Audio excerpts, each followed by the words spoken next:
in nearly 2 years that I worked in the role of high-level champion, I had the privilege of meeting people from all continents and many nations, small and large, suffering from water shortages and deforestation, or the other way around, under risk of being taken over by the rising sea levels. All the stories are different, but what I learned is that the virtues of people are very much the same. Kindness and selflessness is equally appreciated in all cultures of the world. And it is extremely important to remember this in the current international environment, which too often promotes distrust of people from other cultures or religions. Climate agenda, which is the largest international agenda, first of all is built on trust and cooperation of nations. Climate agenda is about self-imposed accountability and capacities and will to make changes to the sake of all peoples of the planet. This noble cause is exactly what we need today in the world of fragmentation, in the world of trade wars and military conflicts. This does not mean that the climate agenda is without flaws. Does it calculate and calibrate all the initiatives well? Not always. Does the climate agenda sound like a religion from time to time? Yes, it slips into doomsday language which puts it into risk of getting alienated by many. Does it suffer from unnecessary moralization? Sometimes. Are there permanent efforts by vested interest groups to hijack and twist the green agenda in their favor? All the time, because egoism is a part of human dichotomy.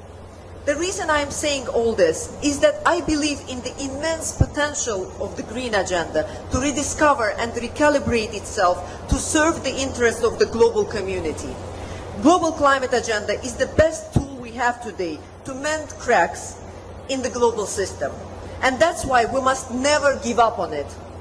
But we should learn from past mistakes and make better cases. We need to learn to better engage and motivate small nations. We need to bring in more businesses, in particular small businesses from all over the world. We must not avoid honest conversations and engagement with large companies either. If our core agenda is trust and cooperation, then we must adhere to the same principle when we talk to corporations of all industries. We need to better engage personal talent and youth. In essence, we need more and more grassroots initiatives and efforts. And we need to explain better. In many cases, small businesses are afraid that with new regulations, they will be overtaken by large companies. And we have to admit that the educational efforts that we do to explain that this is by no means the goal of the green agenda has not done the job. We have to show people and businesses ways to thrive by going green. Bureaucracies can only do this much. The world is changed by talents and motivated people, by technologies and economic incentives. Regulations and restrictions are necessary evil of the today's economy, but they are simply not enough to do the whole job. That is why, apart from moving forward on items that we agreed on the previous COPs, including Baku COP, which we are very proud of, as we see it important part of our contribution to the world's prosperity as a small nation, I see Belém as the place where we go through successes and mistakes in the spirit of mutual. Today, being in Amazonia, I again remember that our planet is truly alive. It breathes and talks to us in many ways, sending us signals. And we are here. We are her adolescent kids who need to learn to clean after themselves. Beautiful Brazil is the place where one can clearly see and inhale the vital force of our planet. Let us make our Mother Earth, proud of us.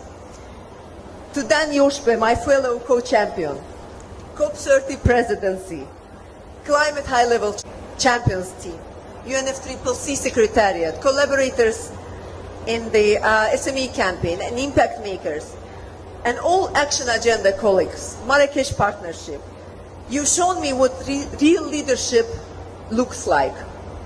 I thank you all. You've shown me that it's grounded on empathy, collaboration, and humility. Thanks a lot.